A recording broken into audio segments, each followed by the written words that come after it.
America and other free and open societies face crucial challenges and opportunities abroad that affect security and prosperity at home. This is a series of conversations with guests who bring deep understanding of today's battlegrounds and creative ideas about how to compete, overcome challenges, capitalize on opportunities, and secure a better future. I am H.R. McMaster. This is Battlegrounds.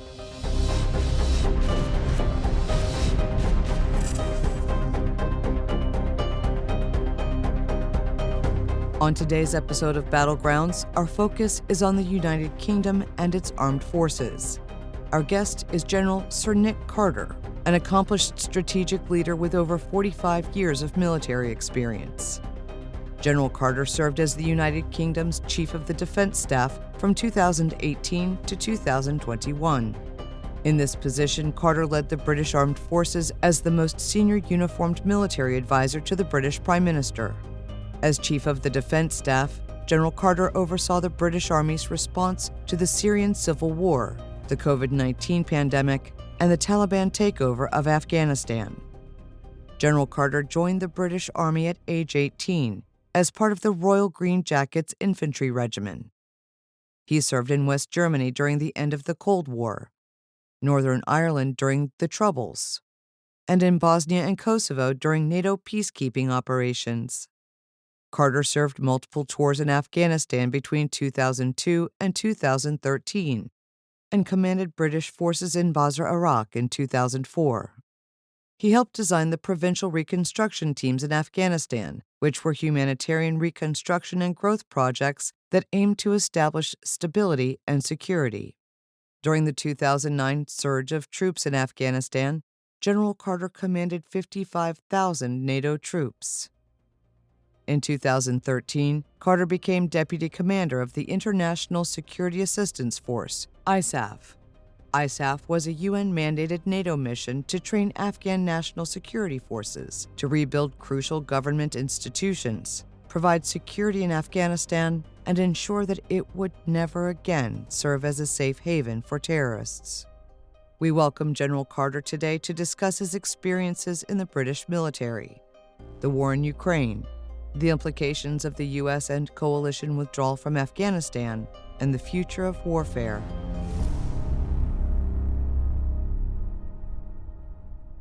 General Sir Nick Carter, welcome to Battlegrounds. It's so great to see you. It's great to be with you, HR. Thank you. Since we've retired, the world's gone to hell. So, General Nick, I'd love to talk with you. You really first about geostrategic dynamics. But first, I want to thank you for your leadership over the years. It was a real privilege to serve alongside you in places like Afghanistan, and to visit you and your division at York. We have a lot of fond memories of your leadership and service over the years. No, well, thank you. And, I've followed your career with great interest and learned a lot from you during the course of the process. And I think the partnership that we've struck up in various dusty places has been a very productive partnership. It has. And of course, I know it's been heartbreaking for you to see some of the developments in recent years and months. And we'll talk about Afghanistan. We served together there. But I'd like to first just talk to you about kind of the general geostrategic dynamics as you see them. The first major war in Europe since World War II is ongoing. There's an emerging geostrategic competition with two revanchist powers on the Eurasian landmass. Some are saying that there's the emergence of what we might call an axis of authoritarians, including Russia and China, but also Iran, who's in the game now. Other countries around the world seem to be sizing up that competition and picking sides. And so I just like to ask you, how do you understand the world today? Yes, I think we've returned to an era that is probably reminiscent of the 1930s in terms of the level of disorder that we see and the level of instability. And I think I put that down to three factors. You've mentioned this global competition between great powers. And we're up against now some revisionist powers, with Russia being the acute threat and, of course, China being, in a sense, the chronic challenge. And, of course, they have got an axis of clients around them who share their views on what the world order should look like. And, of course, I think also we've seen developments in US foreign policy over the course of the last 8 years or so. And that's had a bearing, I think, on how that competition is playing out And I think the world is breaking down now, in a sense, into a framework where you've got three broad groupings of countries. You've got those who are pro-West, those that we've been talking about who are clearly anti-West. And then you've got a lot of undecided or non-aligned who are sitting there, I think, waiting to be influenced. And of course, those are countries a bit like India, Indonesia, maybe Malaysia, perhaps even Mexico, Brazil, South Africa. And these are countries that are going to have a large amount of the global humanity living within them. And how they play into this debate, I think, is interesting. And then, of course, I think the second reason is that, you know, the multilateral system that you and I have grown up in, that rules-based order that the United States was so instrumental in constructing after the 1945 period, that is now arguably no longer being respected and is arguably perhaps not fit for purpose. So I think we're between orders. And then when you then add on the third factor, which is the way in which the character of warfare and politics is evolving so rapidly because of technological change and the democratization of information, you've got a cocktail of ingredients that lead to the disorder that we're now seeing. Well, I'd like to talk about each of those.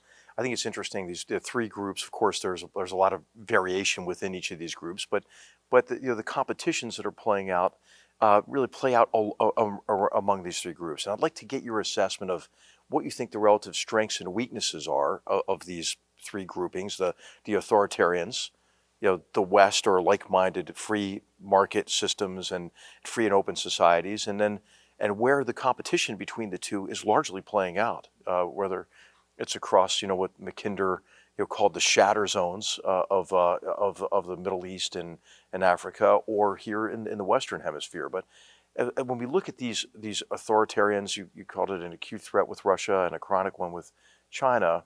How do you assess their trajectory and their relative strengths and weaknesses?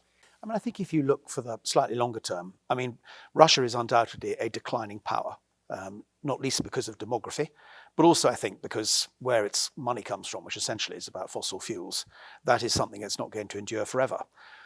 So when you see a population shrinking like the population is shrinking in Russia, I think, there are obvious longer term vulnerabilities there. But the next 10 years are going to be difficult. We can talk in a minute about how the war in Ukraine might play out. But however it plays out, Russia is going to be a factor in that equation. And of course, China is also confronted with some headwinds. Then when you think the working age population in China is going to decline by 10% in the next 10 years and by 30% over the next 30 to 40 years, you can't change demography, unless you're prepared to open your doors to immigration.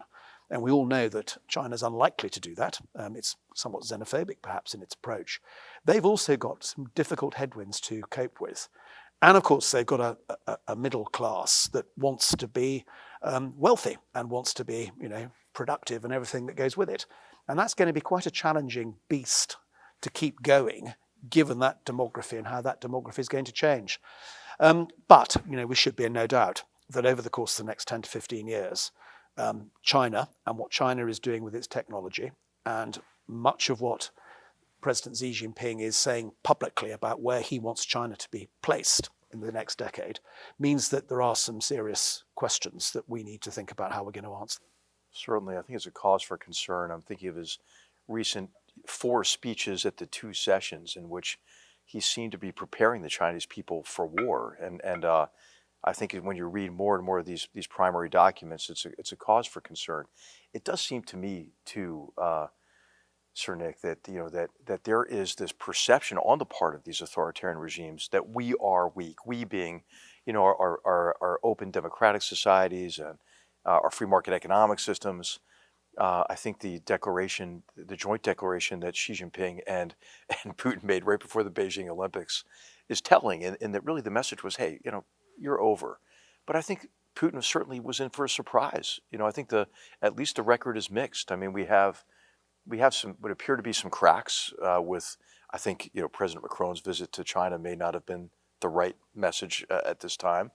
But the NATO alliance has not only held together but has expanded. You went through Brexit, but I think European unity on the issue of Ukraine, and now the waking up, even on the part of Germany, for the need to compete with Russia and to take more responsibility for their defense, to do what Donald Trump was asking them to do actually during his presidency, to share more of the burden and don't give coercive power over your economy to Russia. And I think the transatlantic, relationship and alliance looks pretty strong to me. But, of course, it's never going to be perfect. But we do have kind of a new conscience in Europe to a certain extent, in Eastern Europe, centered maybe on Poland, and I think the Scandinavian countries are quite strong. What's your overall assessment of us being the West? And we could obviously talk about the relationship with Japan as well and others. I mean, I think that, as you inferred, Putin will have been surprised, as I suspect will Xi Jinping, by the sense of Western cohesion that emerged during the course of that invasion last February. And I remember, sitting around our National Security Council table in the UK the previous year, and whilst we were mentally wargaming what might play out in Ukraine, I don't think anybody around that table would have imagined that we'd have been able to do the sort of actions that have followed in March, only 6 months later, when he invaded Ukraine, expelling Russia from the SWIFT system, banking system. None of us, I think, would have imagined we'd have ever have gone as far as that. And of course, we've gone even further in terms of those financial sanctions. So I think they will have been surprised by that. And of course, we now see that China is doing what it can to try and reduce its vulnerability to those sorts of approaches that we've done in economic terms. But I think what, of course, they miss is that whilst, the froth at the top of our politics is populist and looks like we're becoming decadent and we're missing the point, the reality is that democracies like ours, and particularly the United States of America, have this infinite ability to be able to reinvent itself. And that's what the United States has always done. And we as your allies also feel that reinvention every time it occurs. And I think in reinventing, that is our great strength and our ability to be able to counter authoritarian regimes that can't reinvent themselves. They are essentially fragile. Putin's regime is fragile, as is Xi Jinping's, because it's centralized. And if you have a centralized relationship with your population, like they both do, that leads to vulnerabilities and it leads to fragility. And we shouldn't lose sight of that. And of course, the thing that bothers both of those gentlemen are the prospects of color revolutions, like we saw playing out as the Soviet Empire came to a conclusion. And they mentioned it explicitly in their joint statement just recently as well. There'll be no color revolutions. We're against those. And, I'm thinking of what Wang An said, who was a great American citizen, Chinese immigrant to the United States, and founded Wang Computers. And he basically said that, democracies, we have our problems. But what we have is we have mechanisms for self-correction short of revolution. We have a say in how we're governed. And so I guess, to your point, we look ugly, from the outside. But I do think that we're more resilient than maybe our adversaries give us credit for. And of course, Russia looked pretty darn strong, on parade, their military did. And they didn't actually fight very well in February of last year. And it's revealed, really deficiencies in their military. Of course, the reinvasion of Ukraine has been a galvanizing moment. We're talking about the West, but really the support for the Ukrainians and the degree to which countries are willing to condemn the invasion and condemn Russia's aggression has varied across that third grouping of countries you discussed. I'm thinking of India and the Emiratis and others who we thought we might have counted on. How do you see that competition playing out? The competition between the authoritarian revisionist powers and the West broadly playing out in the, some people call it the global South, but it's much more than that. It involves the most populous country on earth, India, the largest democracy on earth. Yes, I think we should look at ourselves quite closely in the mirror on this particular issue. I travel quite widely in my new life, and I go to countries in Africa and also in South Asia. And people will say to me, what's the difference between what Mr. Putin is doing in Ukraine and what you did in 2003 in Iraq? And of course, superficially, you can see why they would ask that question. And of course, none of them are necessarily prepared to listen hard to the arguments that we might put across as to why Iraq actually is rather different to what took place in Ukraine. And then I think if you also look at the way that we probably behaved during COVID, where we made very sure that we'd inoculated our population 3 or 4 times over before we perhaps lent into, what those countries might have needed in terms of vaccinations and everything associated with it, you can see why there's possibly a slightly cynical agenda, a slightly cynical view as to our behavior. And I think we therefore need to be reflecting on that. And I think we need to remind ourselves what Western soft power was all about. And we need to remind ourselves that the values that we espouse and the soft power that flows from those values needs to be given to these countries in a way that genuinely resonates. And we need to think about our narrative. And until we get that right, we are going to have, I think, not necessarily the strongest hand to play in relation to the relationships we need to have with those sorts of countries. And that requires a great deal of thought. And I think we underestimate the power of our soft power and how that soft power should be applied globally to achieve that effect. And that's what we've got to go back and think hard about, I would suggest. And I think maybe our greatest assets in that connection are Xi Jinping and Vladimir Putin. I mean, with obviously Vladimir Putin, really perpetuating these serial episodes of mass homicide in the Syrian civil war, and trying to pose both as arsonist and fireman in the region. China's predatory lending practices, for example, and creation of servile relationships with corrupt governments. And I think the more we can pull the curtain back on that and provide an alternative, I think, to these various forms of aggression is important.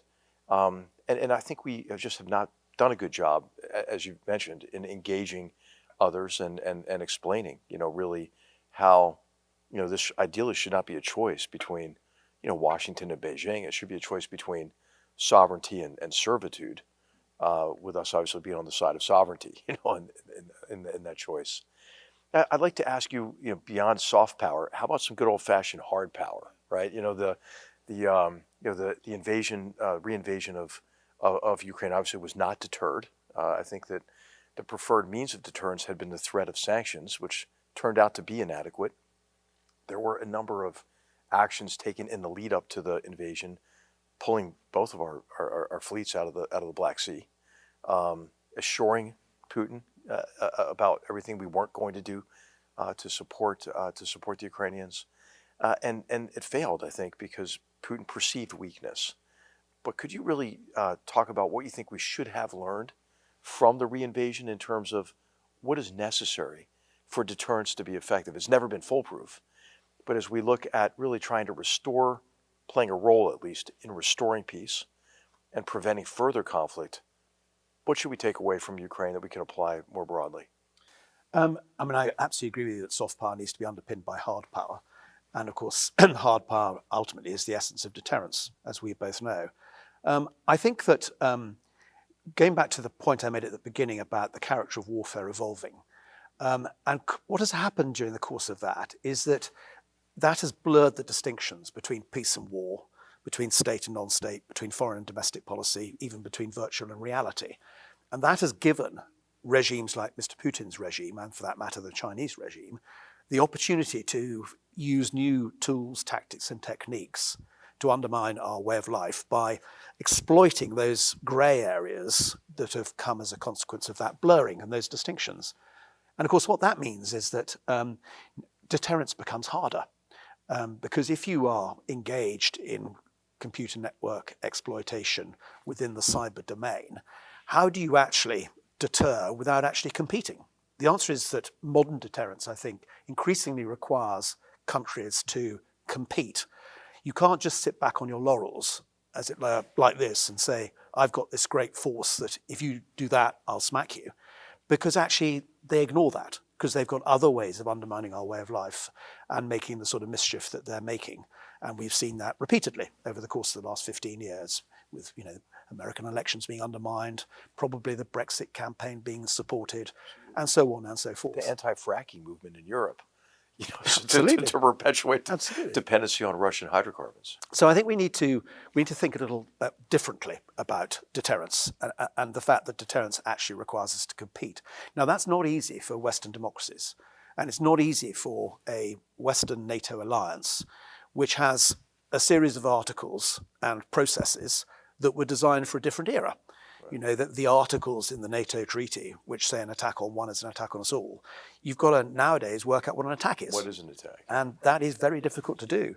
So I think, the time is right for some serious academic study, I would suggest, HR, that people like us probably need to do to work out how you play into a much more demanding strategic context and provide that sense of modern deterrence, which will mean that people like Xi Jinping and Putin understand that they cannot get away with it. Right. The most recent NATO strategic assessment made some of these points, and I think you're right. I mean, as the historian Conrad Crane has said, there are two ways to fight: asymmetrically and stupidly. Right, and you hope your enemy picks stupidly, like in the 1991 Gulf War, for example. But they're unlikely to do so, and I think that's a lesson of 9/11 as well. What are your prescriptions? I know that you've done quite a bit of work in innovating in the defense space, especially when you're chief of the defense staff and actually chief of the Army when you actually formed a brigade that was aimed at really competing more effectively in the information space, for example. And you exercised that brigade to a certain extent during COVID, and I think probably learned some lessons from that. But what do you think are the concrete adaptations that countries can take to integrate all elements of national power to compete against this kind of what some people call hybrid warfare or aggression that operates below the threshold of what might elicit a military response? I mean, I think the key word you used there is this word integration. And certainly from a military perspective, I think the acme of modern military skill is the ability to be able to integrate across the traditional domains of land, air, and maritime, but also space and cyber, and bring the information piece into it as well. And if you can do that, then not only will you be able to bring capability to bear at any point in time, you'll be able to do it throughout the levels of command, from the strategic through the operational down to the tactical and vice versa. And that, I think, takes what you and I would have described as jointery to another level. And I think that's probably the acme of military skill now. But the challenge for it, of course, is to make it happen. Not only requires human beings who are very skilled and able to be comfortable with decentralization and the chaos that comes with decentralization, it also requires technology to be in the right place. And I think we all know that the future is going to be about information-centric technologies, but picking the right combination of those technologies is immensely challenging. And we're not good at predicting the future. Our procurement processes are not very effective at dealing with the technology and the pace of that technological change. But I think there's some interesting lessons that are coming out of Ukraine. I mean, it's always dangerous to learn lessons a year into a war or a campaign. But I do think the way in which the Ukrainians are exploiting and managing data is an extremely good example of what the future probably portends over the next 5 to 10 years. Right. I think also from Ukraine, you can learn the lesson that the new doesn't completely replace the old.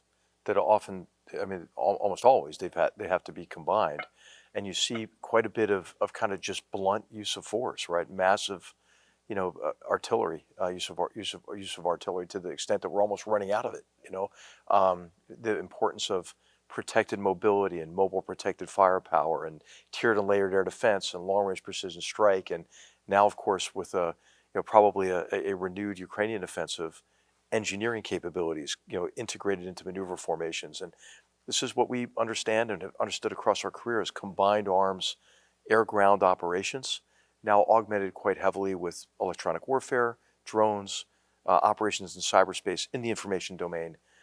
What do you think that the experience in Ukraine portends for future war, and what would your priorities be today as Chief of the Defense Staff, or as Secretary of Defense here in the United States, to really make sure that forces are prepared to deter conflict, but if necessary, to fight and win in future war? I mean, I think, the one thing that we've reminded ourselves about repeatedly over the course of the last year or so, looking into Ukraine, is the nature of war doesn't change. It is essentially a political interaction between human beings. It's visceral, it's violent, and it's bloody, and it's very, very challenging in terms of the friction that it brings with it. And I think we've been repeatedly reminded of that throughout the last year or so.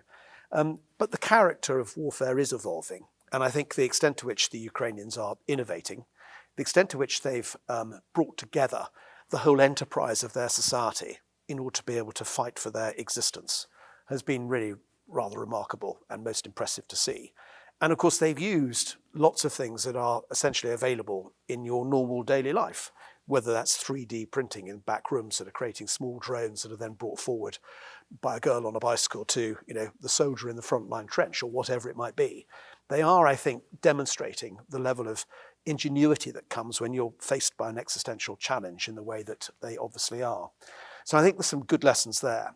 But I think, going back to my point about data, I think how they have exploited data, the way in which they have used commercial satellites provided by an American in order to be able to draw really quite interesting and real-time information from that battlefield, then to be able to translate that information into intelligence that can inform a targeting process in real time, then to apply uber technologies to the way in which they've maneuvered their artillery pieces around that battlefield in order to be able to strike high-value targets and be selective about it, I think is an indication of what our armed forces in the future again have to be able to do. Now, the point I made a moment ago about our rather clunky procurement processes, these are not going to enable that.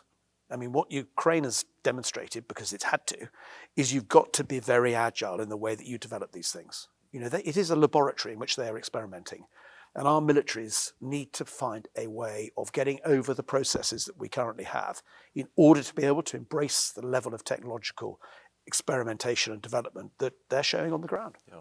And with a sense of urgency, right? And of course, we served, both of us, in Germany during the Cold War, and then saw the changes in European security that occurred after the end of the Cold War through the 1990s.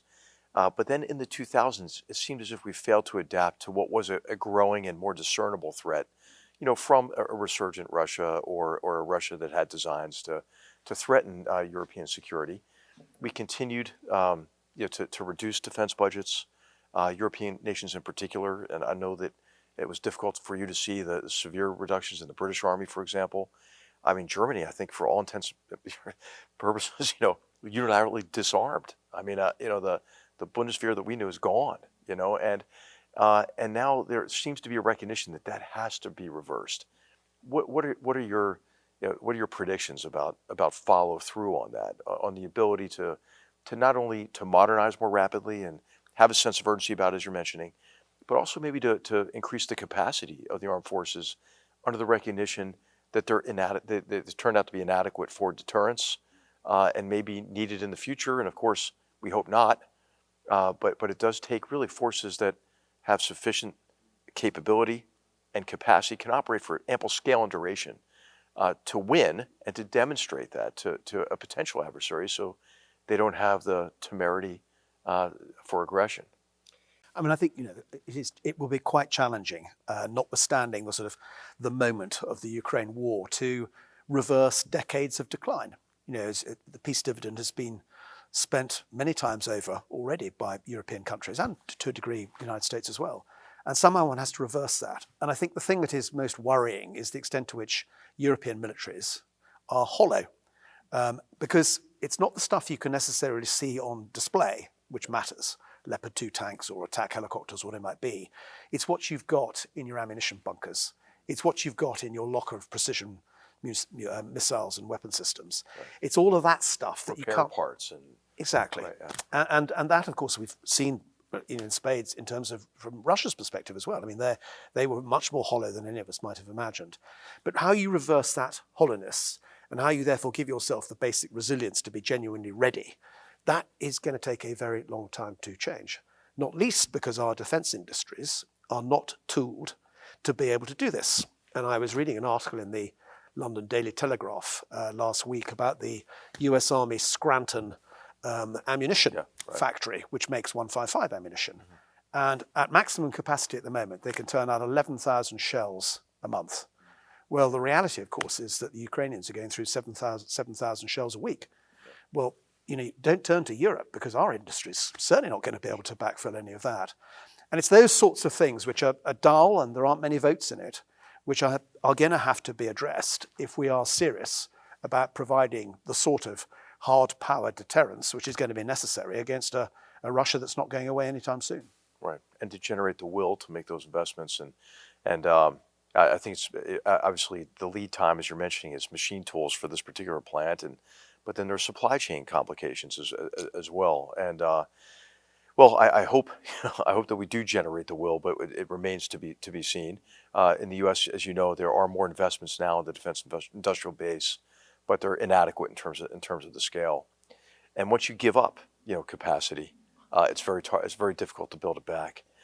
You mentioned already that war really is a contest of wills, and when I look at really the stain of 2021, of August 2021, and the humiliating withdrawal from Kabul, I see that as mainly a failure of will. We heard for many years, oh, there's no military solution to Afghanistan, but the Taliban came up with one, and they came up with one in large measure because I think we engaged in self-defeat based on self-delusion in a number of areas. The Taliban were not terrorists. There's a bold line between them and the Haqqani network and Al Qaeda and so forth. That the Taliban was really Taliban 2.0.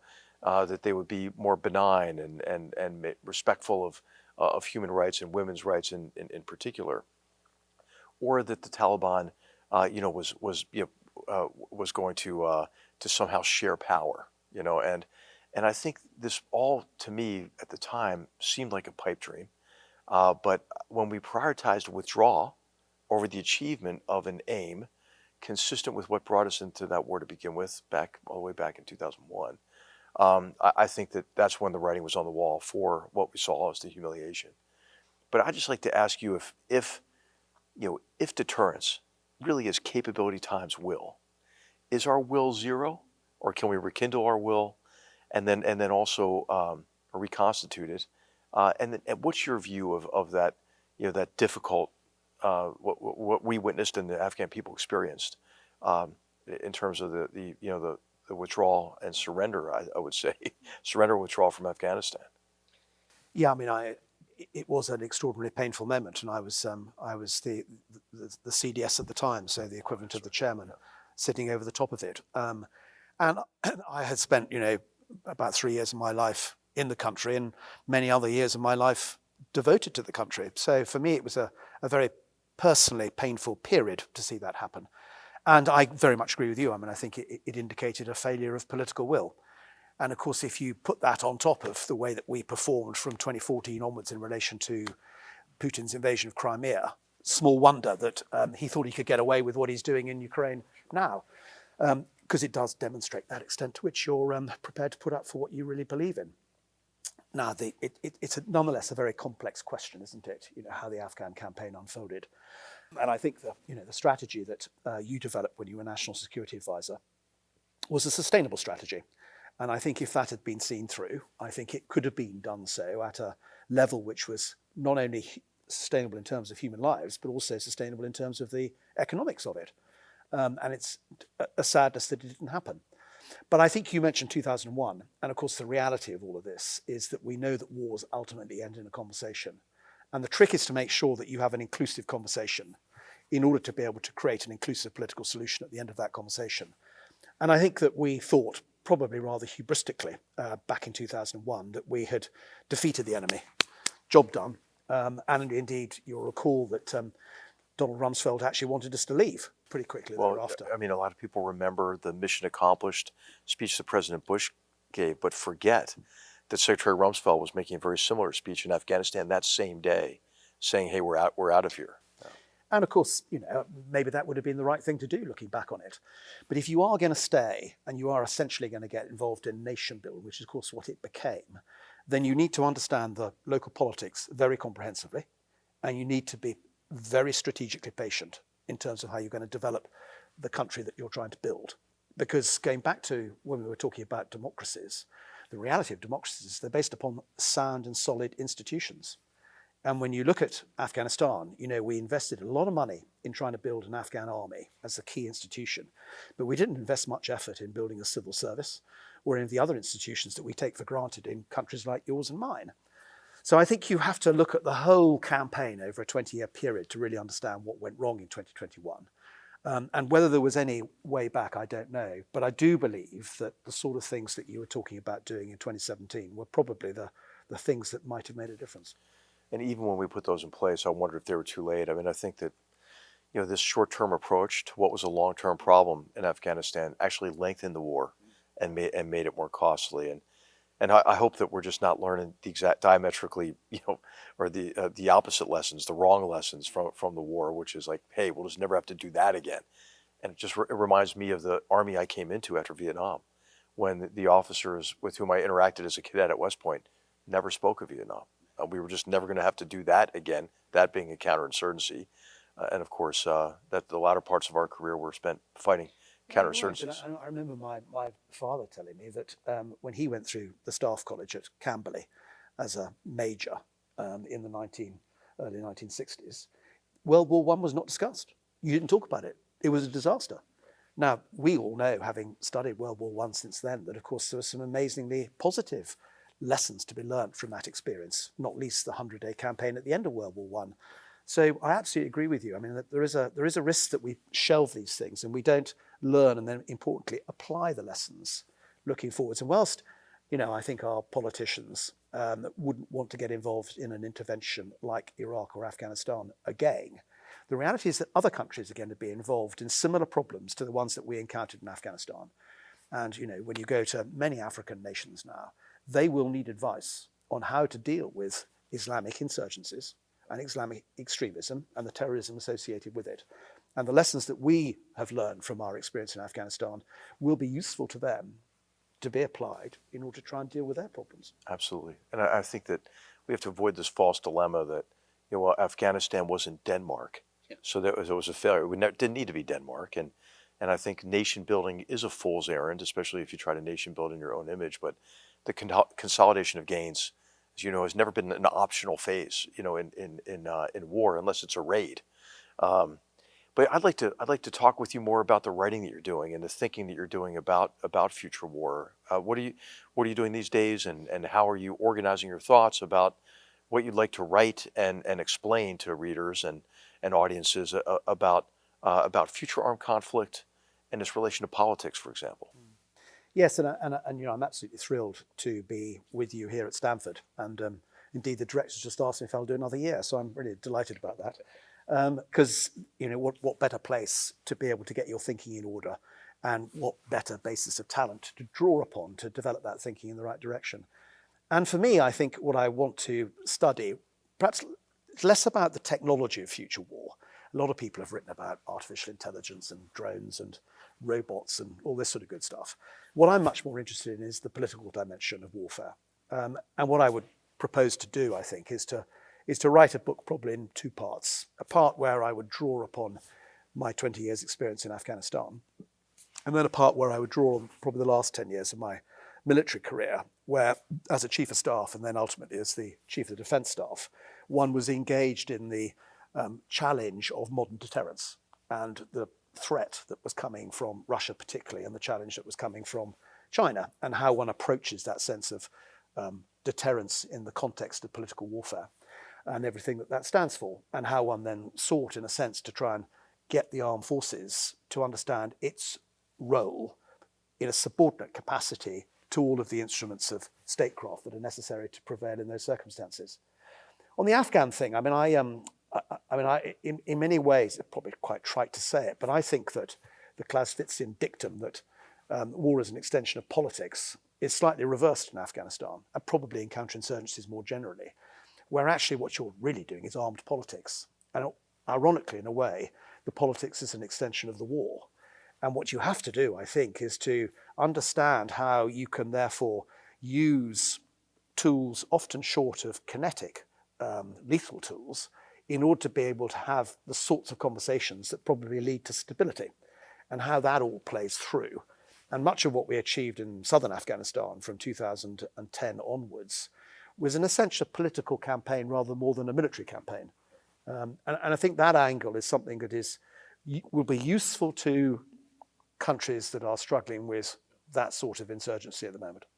I think that's a really important insight. I think what was necessary in Afghanistan was to harden Afghanistan against the regenerative capacity of the Taliban, which lied mainly across the border in Pakistan.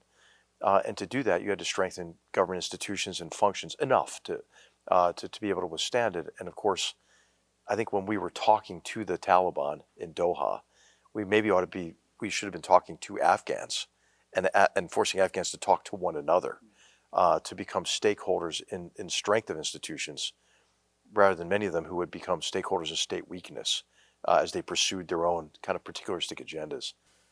But you know that old Afghan joke God came to Afghanistan several hundred years ago and saw the nature of the problem. And he said to them, don't do anything till I come back. And of course, that is always the challenge. I found in my many years in Afghanistan, it was trying to get the Afghans to own the problem. And it was very difficult sometimes because I think they thought that, you Westerners knew the answer to all these problems. But actually, it was their answers that we really needed. Well, what's sad for me is I would have been fine with us just leaving.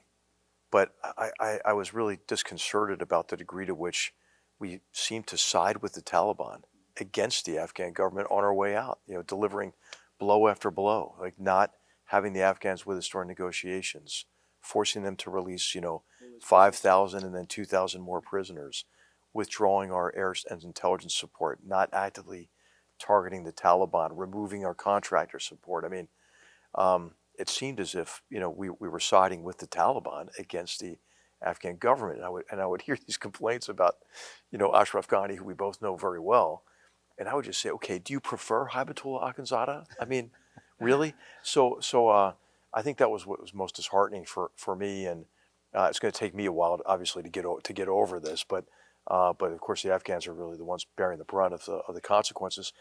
What do you think we should be doing now in terms of what we've learned from everything we've discussed? And this might be a kind of the wrap-up conversation here. We've seen the first major war in Europe since World War II.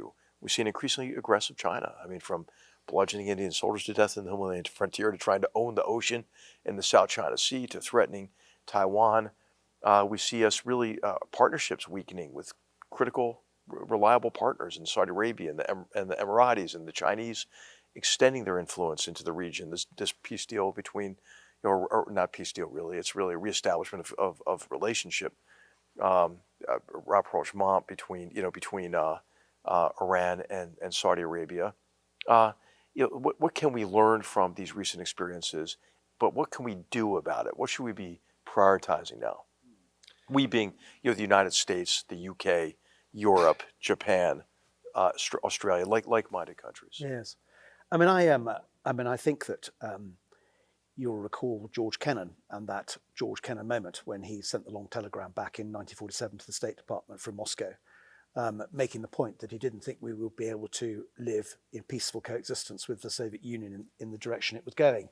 And of course, that led to the Truman Doctrine, and the Truman Doctrine became a bipartisan doctrine.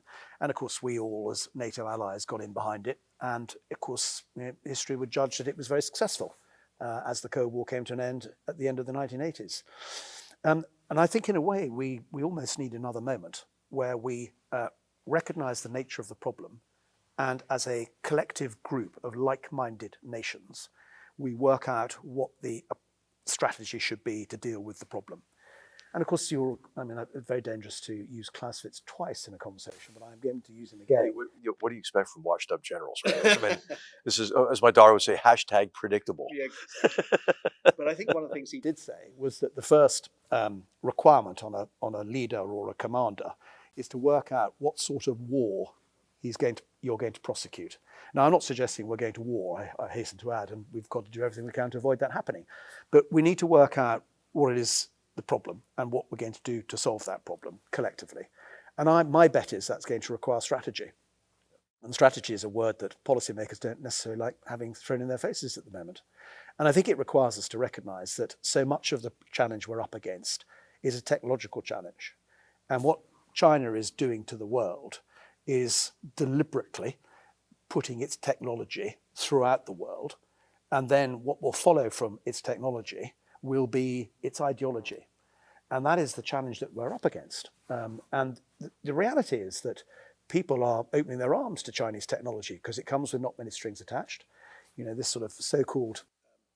It's a great deal, right? It is. It's a great deal. And you probably know this. Beidou, which is their equivalent of GPS, means the Big Dipper. It's extraordinarily accurate. And that's the beginning of a city like Nairobi becoming a smart city using Chinese technology to become that smart city. And pretty quickly, surveillance will follow. And what follows with surveillance is the opportunity for governments to behave like authoritarian governments. And this is the sort of problem we're up against. And if we don't think about how we're going to help others to avoid getting sucked into that technological dilemma, then we've got a problem. Absolutely. I mean, the Philippines essentially did it. Now they're trying to figure out how the hell they reduce their exposure to it.